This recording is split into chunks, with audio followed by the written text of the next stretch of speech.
Hello, everyone, and welcome to the International Mentoring Center webinar series, where we continue to pursue our mission to empower mentors and mentees worldwide by fostering a community of learning, growth, and professional development. At IMC, we believe that mentorship is one of the most powerful tools for personal and professional transformation. And through this platform, industry experts, leaders can share their insights, knowledge, and best practices to elevate global awareness on mentoring standards. My name is Ira, and I will be your host for tonight, this afternoon or morning, whichever time zone you're at. And before I introduce our speaker for today, I want to remind everybody that we'll be opening up the floor for a Q&A today after the interview. So if anything resonates with you throughout the interview session, just feel free to jot down those thoughts, those questions in the chat box, and we have a dedicated team that will read them out after the interview is done. So I also want to put it out there that our aim is to create a vibrant community of learning and growth. So please know that this is a safe and welcoming space to ask anything and share ideas. Your participation makes this experience even better, and we can't wait to hear from you.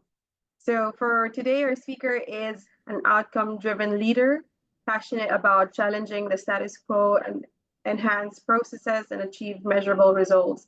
With over 20 years of experience in leadership positions within multinational organizations, he specializes in establishing PMOs to cultivate successful and high-performing teams.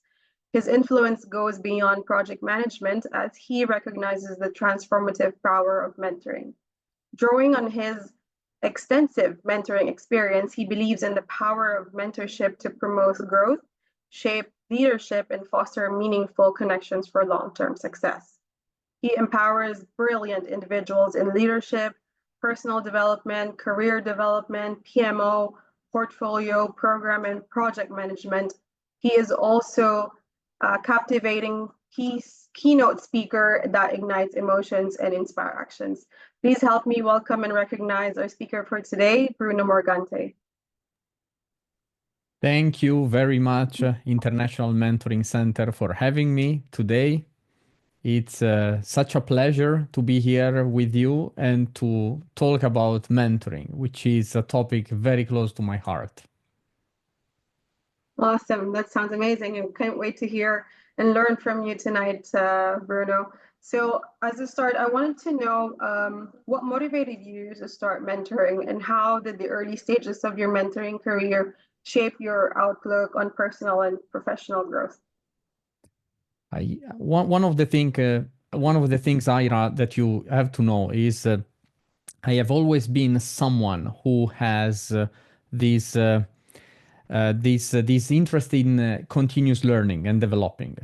Much earlier than it became a popular hashtag on LinkedIn, this, never stop learning, it's something that I have always applied to myself. So what happened is that long ago, I would say already during the years of high school, but maybe even earlier, I saw around me some people, some key people, which I trusted, which I could see that they were aligned with what I was looking for, and those started to be my go-to person for specific topics. It was not one single person for a specific topic. It was a multiple series of them.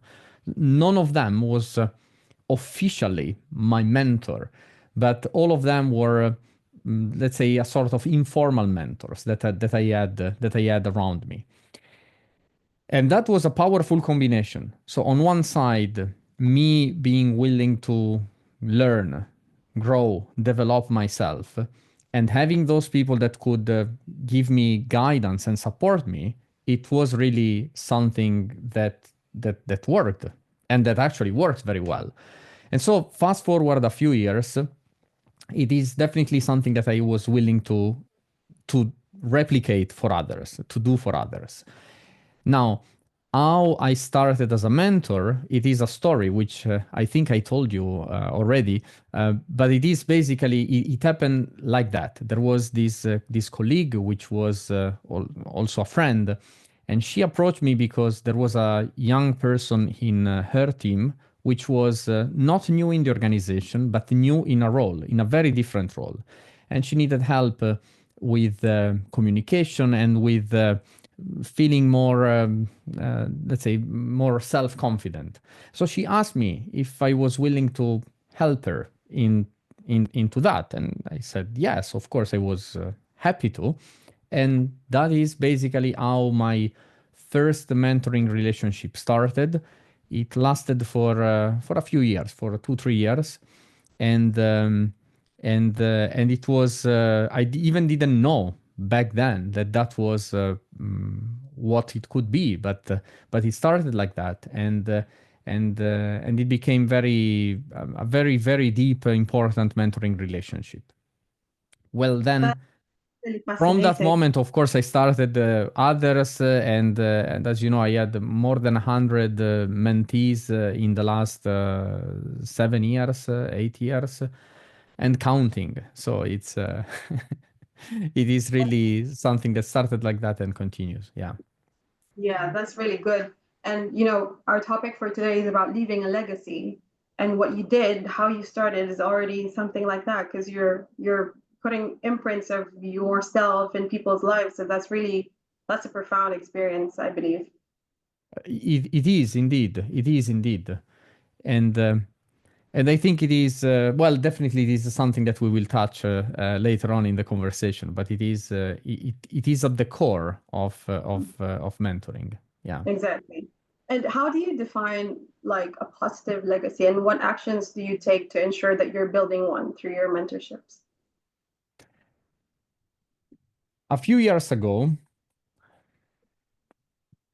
I don't remember exactly the year, but a few years ago, it's definitely more than 7.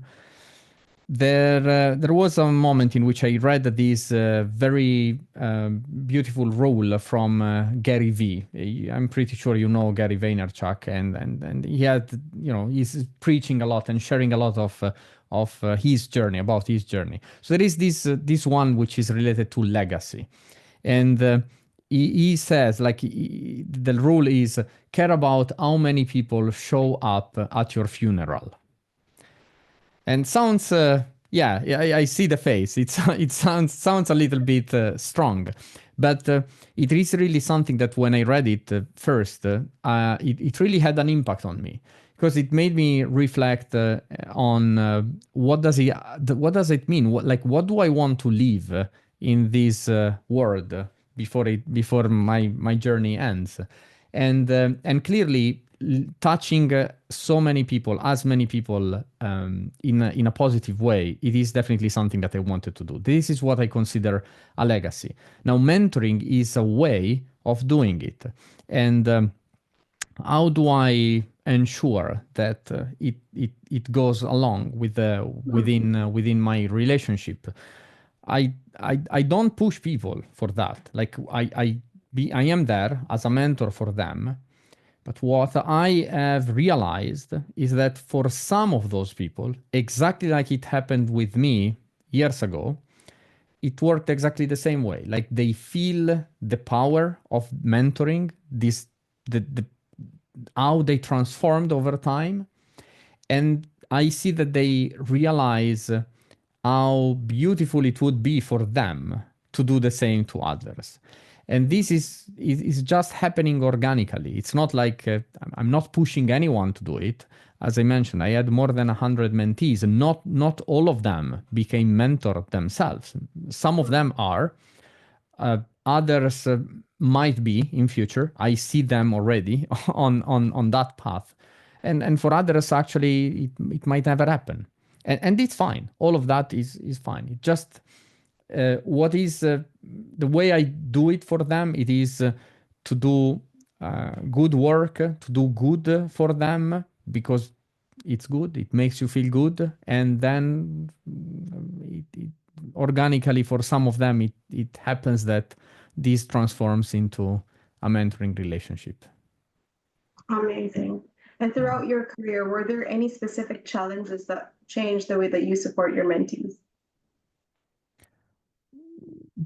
not specific challenges. I might had specific challenges in dedicated mentoring relationships. Uh, so with a with a person, it might have been that let's say we started mentoring, and that person wanted to develop something to grow into a specific area. And then over time, these actually transformed into something different.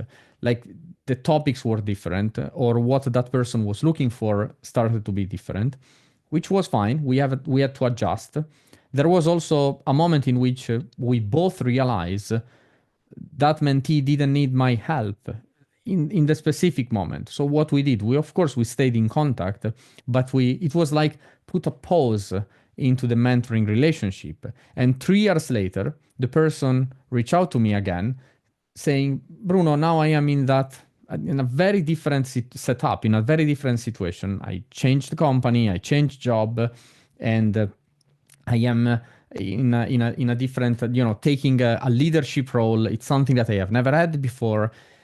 Would you guide me on that? Would you help me on that?" And so then we went on, and it was adjusting the mentoring relationship. So the relationship itself, it's still there, but the topics that we discussed were different. And I would say another type of challenge that sometimes you might face, it is when you have a mentee which is doing good with you, like you are having a healthy relationship, and then that person is looking for something in which you might not be the right person to provide advice. Well, then in that case, it's it is natural for me, so I don't find it a challenge, but I know it is a challenge for others. What is natural for me, it is to potentially put this person in contact with the others which are in my network, and I know they might be the right person for that specific skills or for that specific topic. And and so the challenge would be, are you as a mentor, are you open to that, to potentially put the person in contact with others which might not be with you? And I think it is important. I would say in a healthy mentoring relationship that is natural, but it might not always be the case. Yeah. Right. And then when you transitioned to remote mentoring, did you also face any challenges with that? Especially, when you're dealing with your mentor relationship with your mentees, doing remote mentoring, how is that different? And how did you overcome to make sure that you still maintain that kind of relationship that you have with your mentees?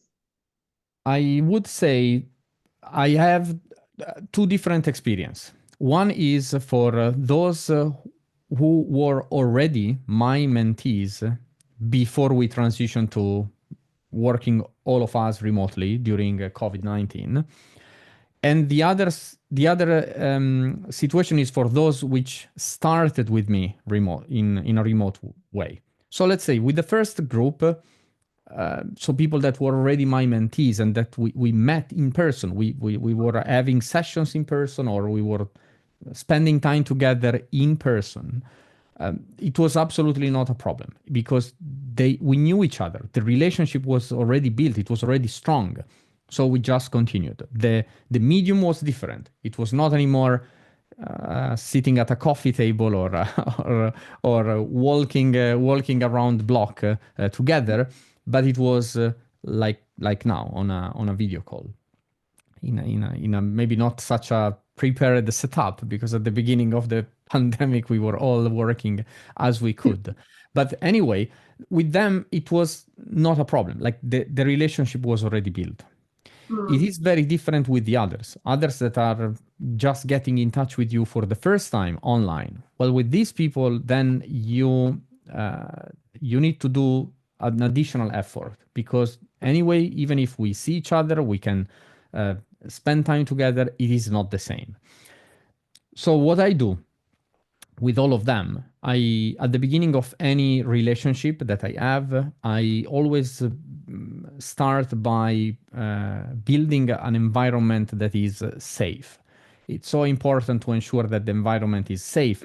And later on, you need it, of course, during the mentoring relationship, but doing it early at the beginning and trying to put the person at the center, like you are there for them, and ensuring that there is this place where they can openly discuss, share whatever it is, and start trusting you. It's very important. It might not be something that you are able to do in 1 or 2 sessions. It might take a little bit more, but it is very, very important. And that might be definitely a challenge when you start a relationship online only. However, I have to say, Ira, I have some mentees which are now with me for, let's say, since the beginning of the pandemic, I would say. We started remote. We have never met in person, but only online. And we still continue. And we have great mentoring relationships. So it is possible. Absolutely, it is possible. That's fascinating. And you mentioned to me that you mentor different kinds of people, like people who are just starting, people who are in the university, people who are already PMOs, and people already high in the career ladder. So, what do you believe is the key to a successful mentoring relationship, especially dealing with different generations, and how do you bridge this gap for young professionals and more matured professionals? I think it's important to one key element, which is one of the success factors in a mentoring relationship. It is the concept of being there voluntarily and to help others, or to have a conversation, to see where that potential discussion is going to bring you. When people are forced to be there, it doesn't really work. And this, I have seen it at all different levels. So this is common. It's for young professionals, experienced professionals, people that are changing jobs, changing careers, or just starting, or still at the university. They need to be willing to be there. So that is very much in common. Now, of course, when you deal with the people in different situations, both professional situations or personal situation, it is important to set at the beginning of the relationship some rules, which are usually driven by the mentee, not by the mentor. But if it's not coming by the mentee, as a mentor, you should put them on the table and clarify them. Now, to make concrete examples, I might have a mentee with whom it's easy to have a conversation via whatever chat system, let's say via WhatsApp. So if there is anything, my WhatsApp is there. You can always WhatsApp me and we can have a conversation.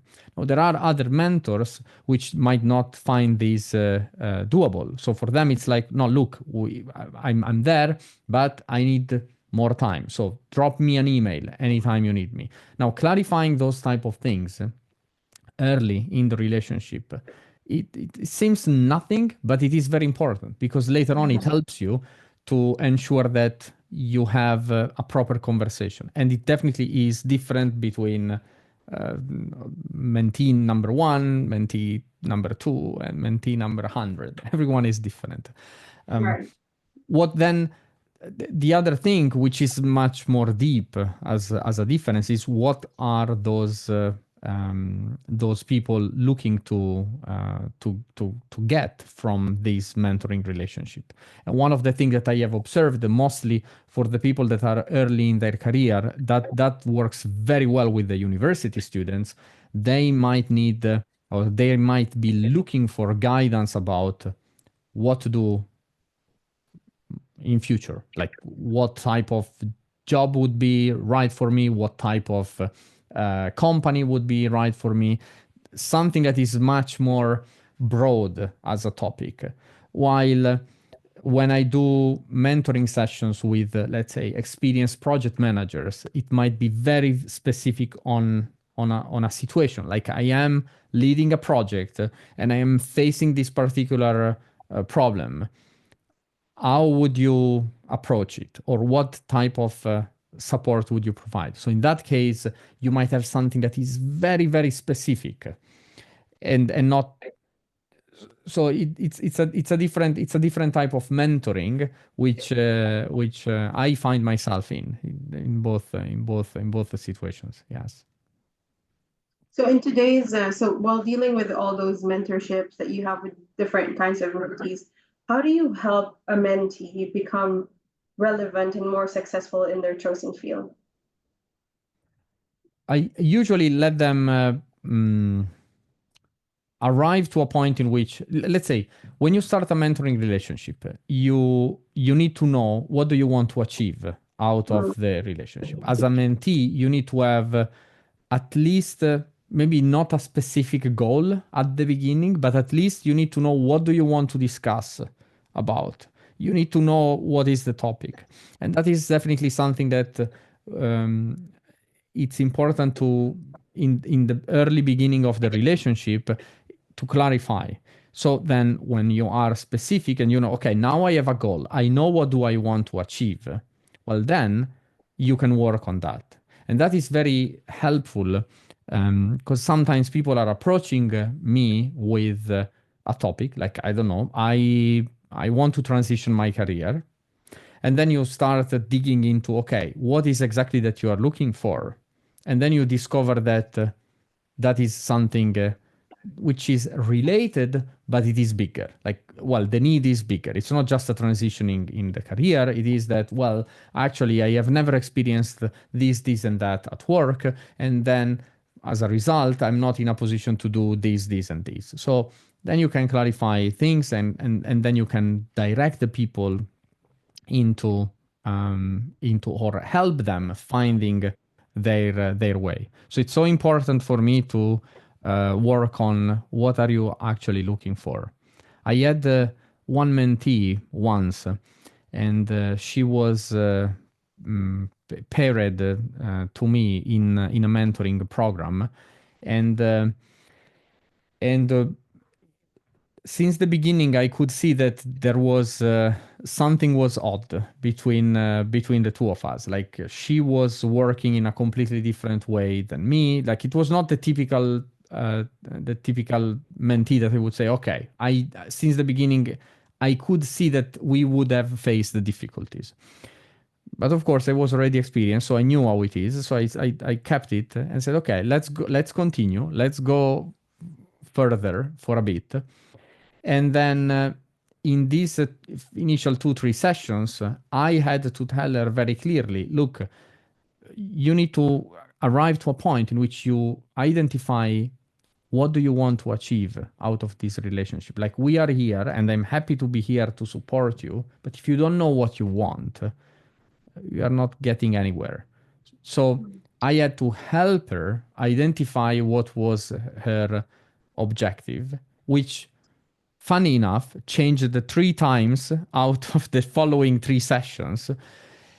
Why I say it's funny? Because from the outside, it might seem funny, but actually, when someone doesn't really know what they want, they might hop between, one thing and another, and so on. So, helping her finding her own way about what is actually that she could get out of that relationship, which was time bound. It was, a mentoring program of 6 months, if I remember well. And and later on, at the end of the program, we are still in touch, not having sessions anymore, but still in touch. And she loved how I helped her to actually, number one, identify what she was looking for into that relationship, and then to help her achieving it. Spending time into that, it's very important. It takes a lot of patience also from a mentor such as yourself. So I wanted to go back a little bit to what you said. Of all the mentees that you have, some of them you can pick out who are ready to be a mentor, right? So what is a specific quality that you're looking for, or that you notice in your mentees that gives you that bulb that says, oh, this could be a mentor in the future? And how do you nurture those qualities within them? let's say I'm not looking for those specific qualities. So I'm open also Mm, for those that don't want to become mentor themselves. But in general, the beginning of the approach is always like someone getting in touch with me because they believe that I could help them getting something or finding a way into something. Once we start, and I see, and usually this is something that you see with the long relationship, not with the short one. So if I have mm, someone that is only just coming for one or two sessions, that's it. But if it's a long relationship, well then you start to see a few elements. You start to see how is that person reflecting on the advices. Is it taking them and applying to them? Or is it also looking at, oh, okay, I could actually use this when I deal with my team, when I deal with that person? And then you start to see that there is this concept of, oh, okay, I have learned something and I'm going to share this learning with someone else. And usually, this, after a while, it gets them into potentially being interested in being a mentor themselves. And and usually this is the moment in which I tell them that feel free, like absolutely, like if you want to, if you feel that this is something that you are ready for and you are willing to do and help others, do it. You might be looking at a specific type of audience. So let's say um, if you are just out of the university, I have a case like this one. There is this person, and they left, they finished university last year, so they are now in the first year of career. And that person is so much willing to help others, especially people that were like them in the previous years during the final year, couple of years of the master degree, how to navigate that environment. So I said, you would be a perfect mentor for them. So be there, get in touch with the university. They have a mentoring program. They definitely are looking to get, yeah, but I'm too young. No, that's not the point, because those people are going to be um, to learn so much from your experience, and there are so many of them that are willing for that. Now, of course, if you take this person, you say, could you be a mentor for, I don't know, an experienced CEO of a company? Well, maybe not, but in a specific topic, absolutely, why not? It's this willingness to share with the others, and you see it with that. So encouraging those that are expressing it, it is my way to to bring this forward, I would say. that's awesome. And how do you think a mentor can continue to grow while they themselves are guiding others? So, what practices do you recommend for for mentors in particular, to stay sharp and effective? I think it is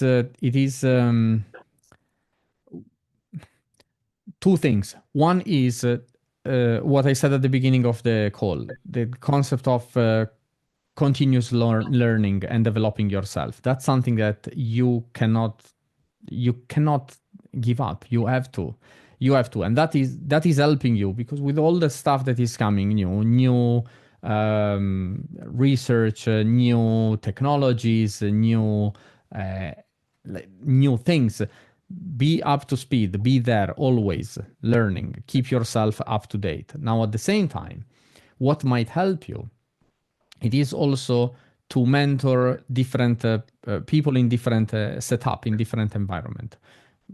Again, taking an example very close to myself, if you only mentor project managers, you would definitely have and improve your skills in project management, in everything that is around project management, which is a set of an incredible big set of skills. um, but there might be more. So why don't you try then to potentially be a mentor for young professionals, which have nothing to do with project management, but they are just young professionals and uh, they are wondering how to navigate the corporate environment. Well, that is definitely something that if you have been there yourself, you can help them, and that will give you different perspectives. One of the things that I always say as a mentor, you gain a lot during a mentoring relationship. It's never a one way. It's always two way. So one of the main things that I share always when I say, what do you earn as a mentor? What do you gain?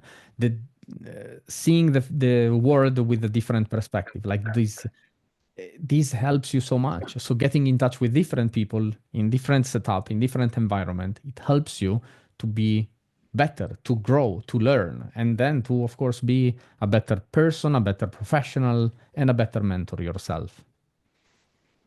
True, that is so true.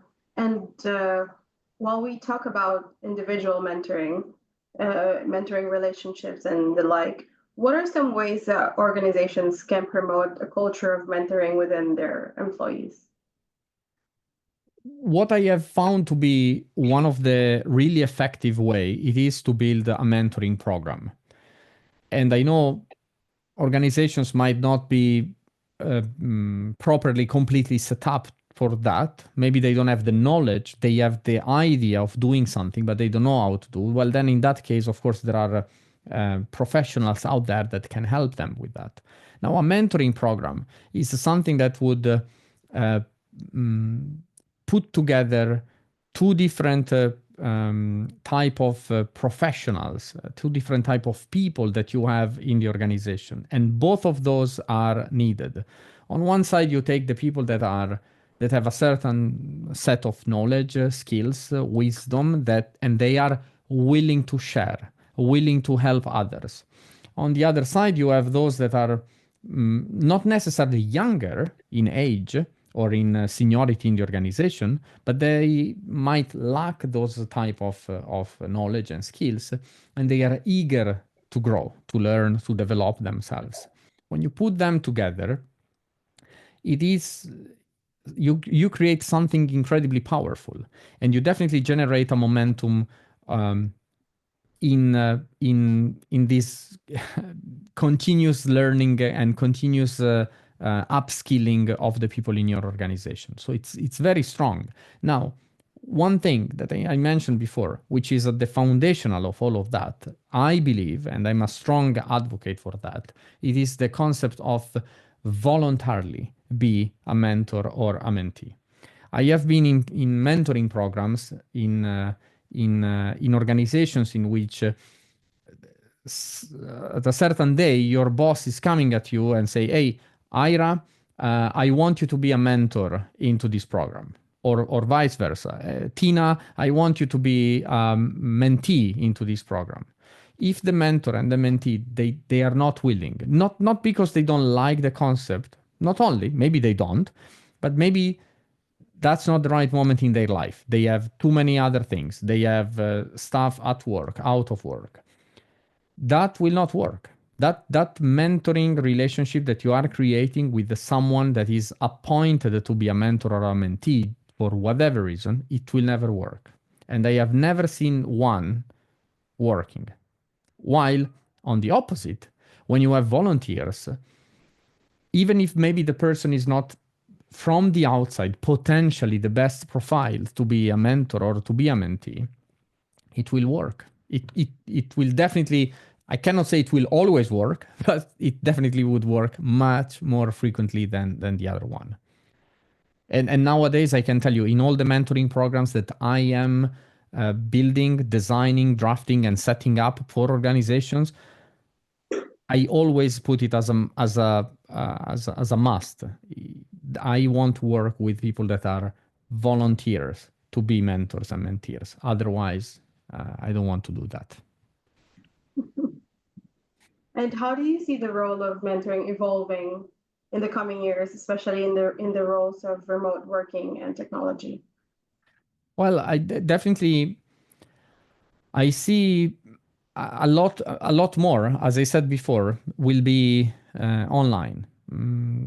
Like most of the things that we are doing right now, it is being done remote. There are pros and cons. The pros are that you might get in touch with people from all over the world. I think all the people that are here will probably could cover I don't know how many time zones in with the people in the call, and that is something that we would not have been able to do in the past. Of course, you miss something. You miss the proximity. You miss the being there together, which is something that we all humans we all have deep inside us. We need it.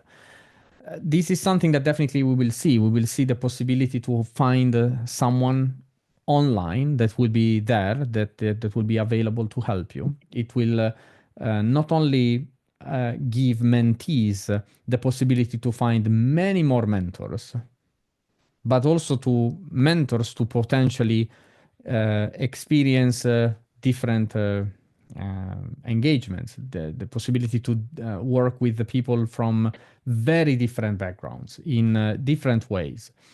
That is definitely something that we are going to see, and it is already with us. It's now I cannot say it's coming. It's already there since a few years, and it's definitely going to stay. Now, what one of the potential impact that we are going to face with the new technologies is definitely we could say, okay, how is going AI going to impact mentoring? And I am pretty sure there will be, and maybe they already exist, some AI bot that will be there. Now you need to understand how this is going to be perceived by people. Personally, I have no problem in dealing, and I do it every day, interacting with AI-powered tools to, have them as a sparring partner to discuss things, and it is helpful. But then, would I rely on that as a mentor?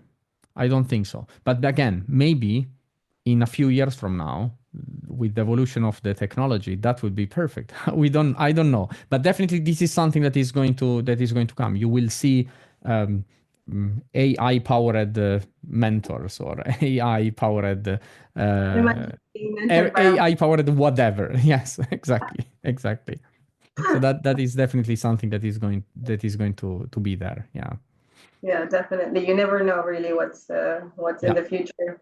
Technologies can just pop up out of nowhere, and you're like, oh, okay, we're doing this now. Okay. So I want to ask you, reflecting on the long-term impact of mentoring, what do you believe is the most significant legacy a mentor can leave?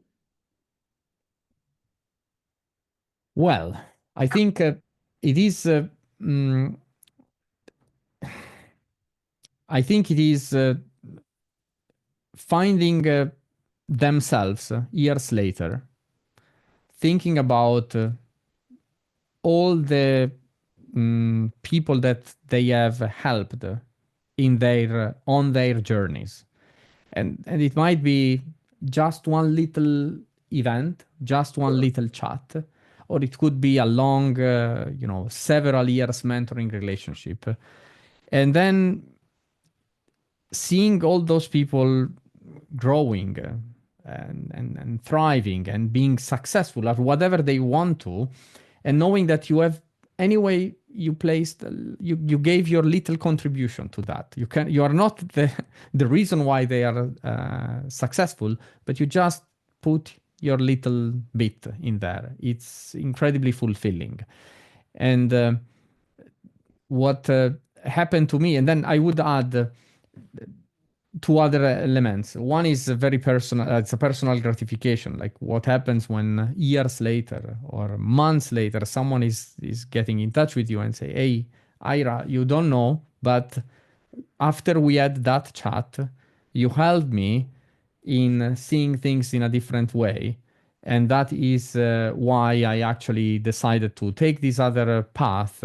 And now I am a much better person, or in a much better place, or in a much better situation. I mean, when you receive something like that, what could you ask for more? And maybe the only asking for more would be knowing that that person has actually done the same for someone else. or is going to do the same for someone else. As I said, I'm not pushing it, but I can see that it is actually happening, and it happens organically, like it happened to me. You experience this such a strong transformative power, and then you want to do the same for others. You want to replicate and to help others getting there as well. Yeah, that's the circle of life. As a mentor, you pay it forward. Whatever you gain for yourself and the benefit that you have, that you experience in mentorship, you pay it forward and make Yeah, changes in people's lives. Yeah. yeah, So yeah. your 7 years plus of experience in mentoring, what is your key advice for professionals seeking mentorship?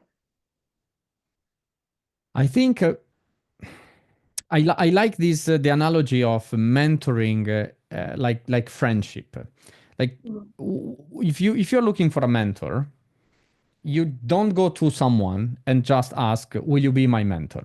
Exactly like you don't go to a person that you don't know and ask, "Will you be my friend?" Or that doesn't work that way. So That works when you're like 6 years old. exactly, exactly. Maybe not anymore. Maybe not even for them. But so what usually happens is that you find people that believe in the same thing that you believe in, that they share the same values that you have, and when you start spending time with them and you start uh, working together or having time together, and then eventually these transform into a trusted relationship, and maybe after a while you become friends. Well, with mentors it works actually the same way. Now, if you're asking me, okay, but then how can I trigger something like that? Because if I don't have these people around me, or maybe I could, but how do I do it? Well, then my piece of advice is definitely you need to know your goal before you seek a mentor. Maybe it doesn't have to be perfectly defined what is the goal that you want to achieve, but at least you need to understand, why do you want to have that conversation with potentially a mentor? Is it for what? Like, you need to know it. Well, then look at the people around you, and if you don't have anyone around you, definitely you can find some people online, and you might say, okay, that person, I see it, the way they talk, the way they write, what they say about themselves, it resonates with me. It looks like it could be a good match for me. Well, then don't hesitate, reach out to the person, but don't ask, "Hey Bruno, will you be my mentor?" That doesn't work. But right, "Hey Bruno, um, I am in that particular situation. I'm going through that. I'm looking for some guidance into that. Would you be happy to help or to have a conversation?" And then take the conversation. In my experience, you have nothing to lose. Like, I mean, worst case, people will tell you no. But if you find someone that might be interested, well, then you have a conversation. And during the first conversation, you need to start to see if there is this feeling. It's like, is it potentially like, do I feel I could work very well with Bruno or with Ira or with any other that you decide to get in touch? If you feel like, okay, then you might have another session and then another session, and then you can step by step talk about the topics that you want to approach, and then you might eventually find in a beautiful mentoring relationship. But in general, if I have to nail it down, you need to know, what do you want, what do you seek for in a mentor. That's something that you have to have. What do you seek for in a mentor? That is something that you absolutely need to have. It's not just about, oh, I want a mentor. For what? And then number two, when you identify a person which might be close to you, or maybe someone that you find online, don't be afraid to trigger the conversation. But again, the conversation cannot be, "Will you be my mentor?" The conversation needs to be, this is me, this is what I would like to achieve, or this is what I'm going through. Would you be happy to help, or would you be available to have a conversation about that? And then take it from there. Perfectly worded. Thank you so much, Bruno, for all the things that you've talked about in tonight's webinar.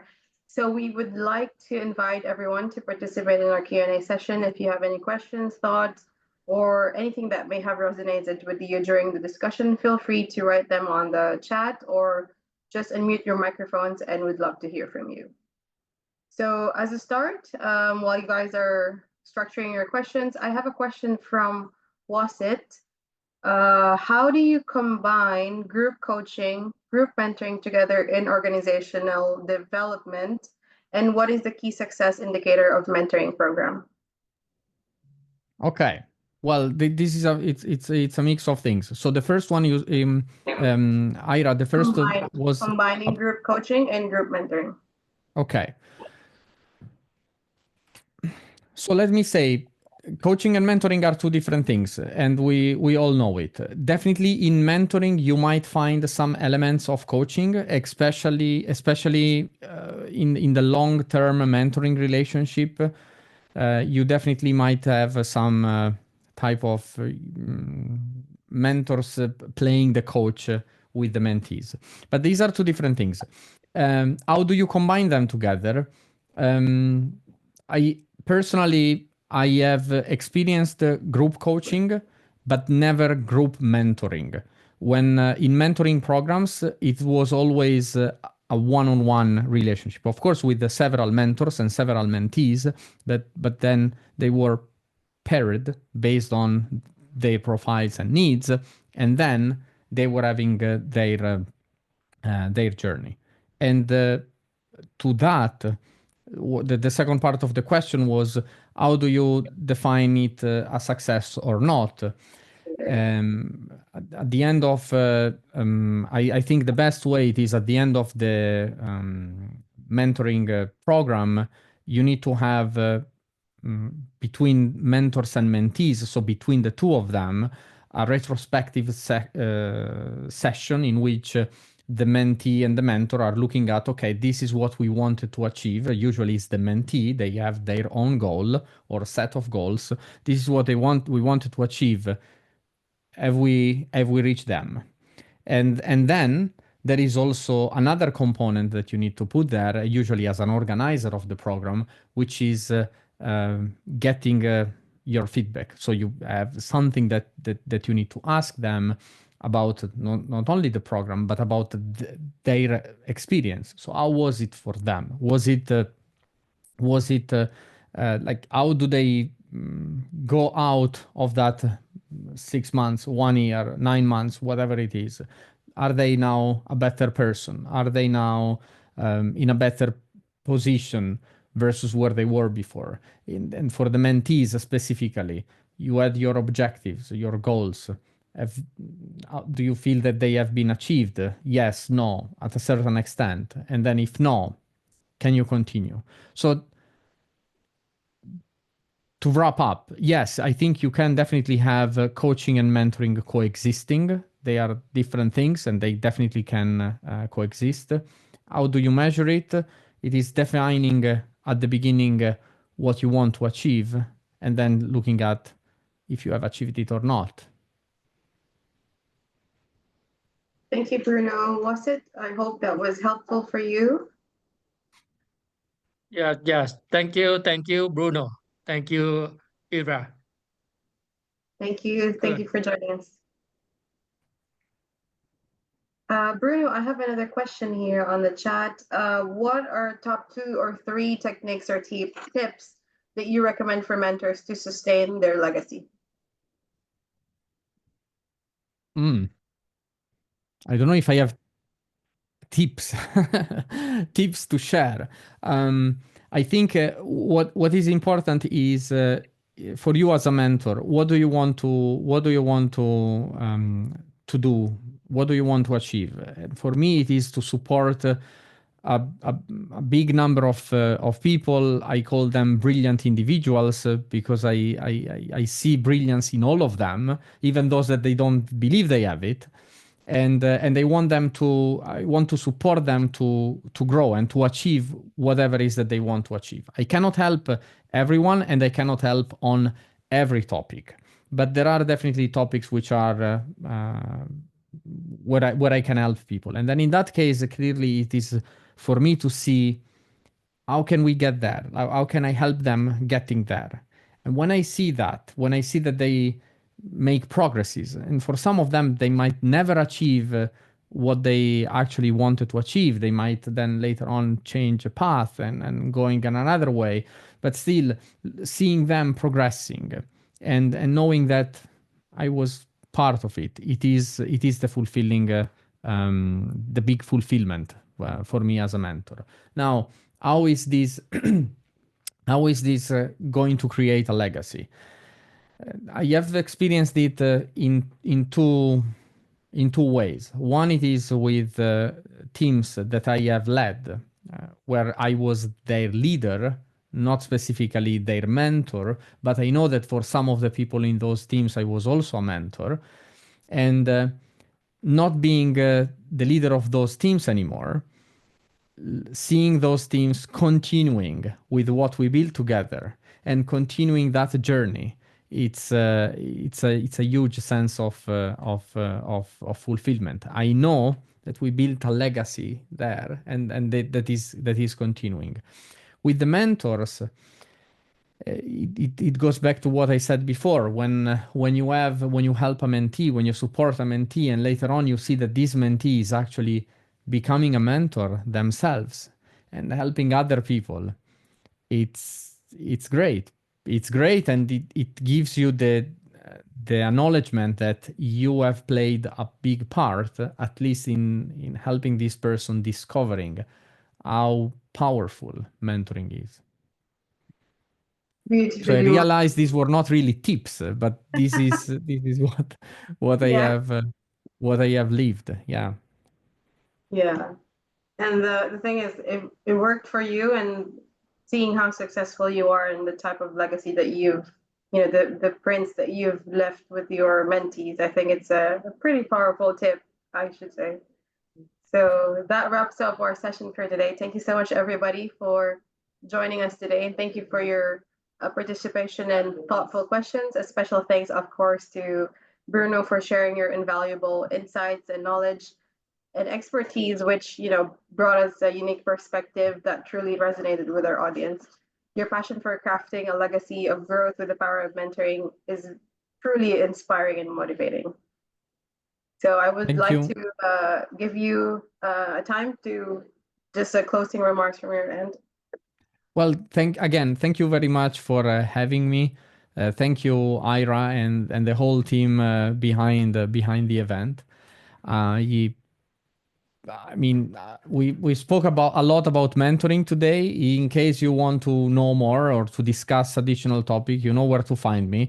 And I know you put on the chat the links. But anyway, my website is brunomorgante.com, so you find me there, and you can get in touch. And I will be happy to discuss everything around mentoring. Absolutely. Awesome. Thank you so much. And yeah, as you mentioned, we have shared the LinkedIn profile and the website for Bruno. So if you want to reach out to him, feel free, book a call with him. If you need to change your life by a mentor such as Bruno, please don't hesitate to click on those links and reach out to Bruno. If you're an individual seeking credentials, and if you are a training provider as well seeking for accreditations, please feel free to visit our website to know more. Our team has shared the website link on the chat. And like I said, if you are a mentor or you are an individual looking for a mentor, Bruno is very much available and willing to connect with you guys. So thank you again for joining us today. We hope you found this session inspiring and it fuels your commitment to fostering meaningful relationships. Join us in our next upcoming webinars as we continue to explore, connect, and empower each other. Thank you so much, everybody. Have a good day. Thank you, everybody. Night. Thank you, Bruno. Thank you, IMC team. Thank you so much. Bye-bye. Bye. Bye bye.